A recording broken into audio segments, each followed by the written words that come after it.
My grandmother was the most incredible woman. She was way ahead of her time. She was a miracle. She made her way to this country by herself when she was a little kid, separated from her family in Europe.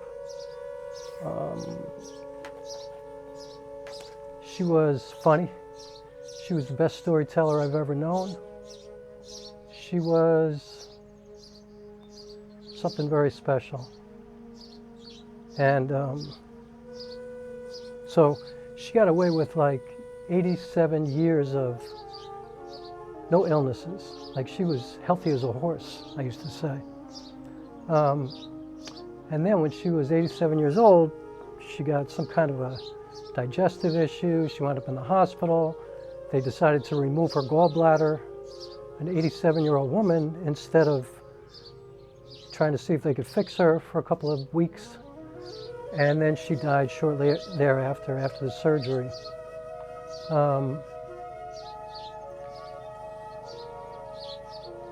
And so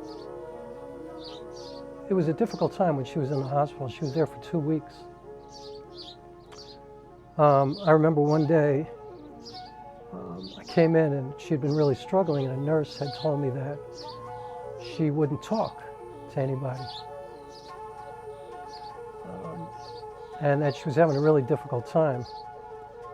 And so a couple of nurses took me aside and took me out into the lobby and said to me, somebody had abused my grandmother, like slapped her. And I guess it was this male nurse, but then they said they would never cop to that publicly. They would never say it. They were afraid of him, but they wanted me to know. And they pointed him out to me. So I told him in the hospital that I was going to wait for him to come outside of the hospital. And I actually waited outside for 2 days with a baseball bat. And I don't know if, well, my friend Tunde Ra Alim, who is no longer with us, actually drove up to that hospital. It was up in Rockland County. He drove up there from the city. He was living in Washington Heights at the time. Because I told him what had happened, and he actually came up there to get me because he told me, I don't want you to wind up in jail. It's not worth it.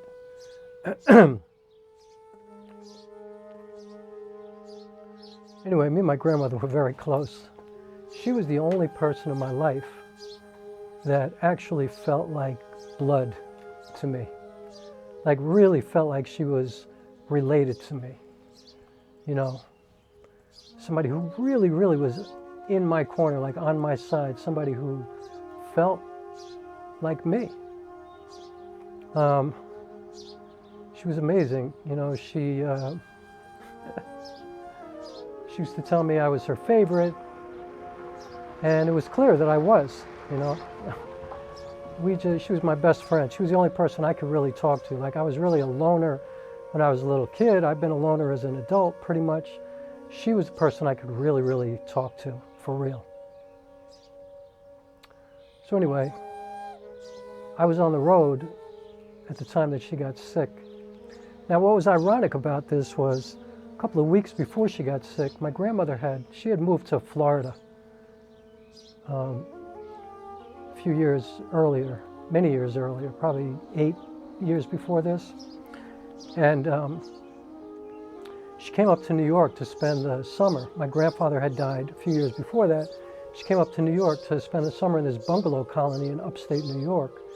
And I was on the road at the time with an artist named Glenn Jones. I was still in the music business at that time, so if you don't know who Glenn Jones is, you do know who Glenn Jones is. Just Google him. He's like Stevie Wonder, Donny Hathaway, Glenn Jones, trust me. He had a bunch of hits. He was on that level. So anyway, I was a background singer for him. And we were on the road, in and out of town. But I was really fortunate because I came home at a time where I could go up and see my grandmother, and I spent a beautiful day up there with her. It was funny, and she made spaghetti for us and put ketchup on it instead of sauce, which was very much like my grandmother. We just had a great time. I always made fun of her. She certainly made fun of me.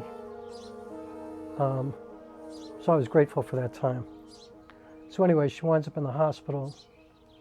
I'm on the road, and one day I get a phone call from my mother telling me that my grandmother had had a heart attack, like her heart had just stopped. And she said, you should get up here as quickly as you can. So I was in town for a couple of days. Actually, Glenn Jones was doing a show at a club called the Red Parrot. So we were in town for that, preparing. And so I ran up to the hospital. I got in my car, I drove up there. I don't know, I got up to Suffolk, New York, like really fast. And I got there, and the nurses wouldn't let me in her room, but I could see in her room. And I heard this really loud sound, like a thum, thum, thum. And they were like using that electroshock kind of thing on my grandmother's chest to kind of try to revive her. And her body was literally flipping up and down like a fish. Like I could see her body through the door. It looked like it was in slow motion. It was crazy. And so obviously this was very upsetting to me.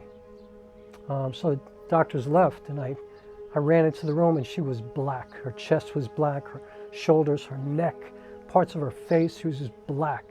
I guess bruised from this kind of treatment. But she was awake, and they revived her. And I said, are you okay? And she said to me, tell them, please, stop mitchering me. I'm ready to go. And you know, mitchering, for people that don't know, I think it's a Yiddish word. My grandmother did speak Yiddish. And I think it's a Yiddish word for stop bothering me, you know. I know what it means. It means stop bothering me, stop bugging me, stop annoying me. She was ready to go. And of course, this really upset me. I was like, what are you talking about? You're ready to go. Like, how can you say that with me sitting in the room right here? This is me. How can you do that? She's like, stop. I said, Grandma, come on. She's like, wow. I never thought that you would be so selfish. I was like, wow. I said, Grandma, what am I going to do without you?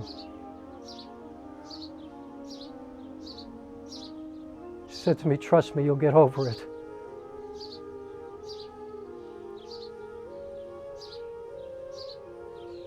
And so yeah, I was pretty selfish. She put me in my place once again. So the next day, I just slept in her room that night, and the next day I had a show with Glenn. And so I kept saying to my grandmother, I'm not going to the show, I'm going to stay here with you. And she's like, no. Finally, she said to me, if you don't go to your show, if you don't go to work, I will never forgive you. Even in my death, in heaven, I will never forgive you. Go to work. I'll be here. I'm fine.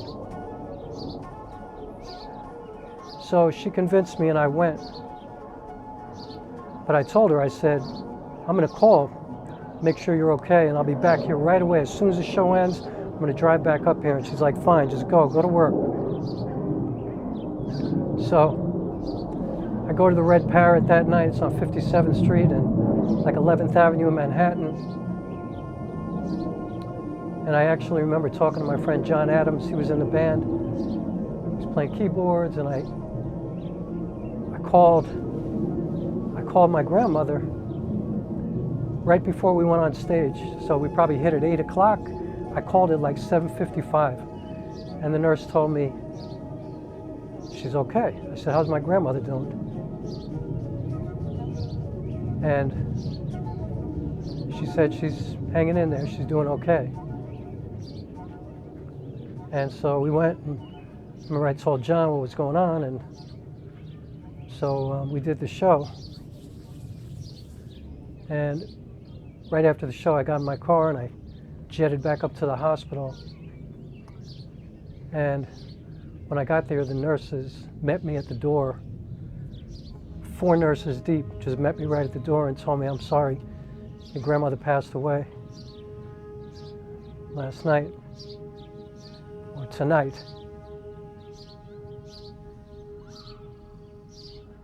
And the nurse told me that my grandmother, who was the woman who answered the phone, she told me that my grandmother said, Is that my grandson? Nurse said, yes. You just want to make sure you're okay. She said, is he at work?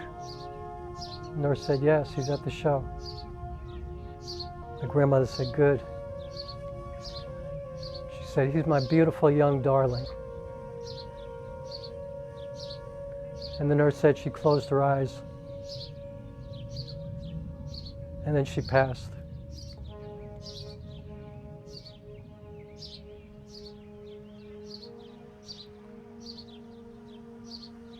Anyway, that was my grandmother. She made sure I went to work, and she lived a long and full of life, 87 years.